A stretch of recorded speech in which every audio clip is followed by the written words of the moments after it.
How to use ChatGPT on mobiles. Hello guys, in this script video I will tell you how you guys can do that. So for that I will simply click on Play Store. Here I will search for ChatGPT. So I will search for ChatGPT.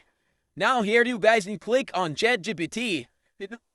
Once you guys click on, you guys will see install. So I added install it, but you guys will install it. Once you guys install it, you guys will simply open ChatGPT in your phone. So I will open ChatGPT app. Once you open, you guys can see continue with Google sign up login. So it's up on you. If you created your account already, you guys can click on login. If you don't have account, simply click on continue with Google. I will sign up. So I will click on continue with Google. Now wait for some second. Now here you guys will see your Google account. So select any of your Word account. Now wait for some seconds. Now here you guys will see sign in to OpenAI. Also you guys will see cancel continue. So simply click on continue. Here you guys will write your name and birthday. After that, click on continue.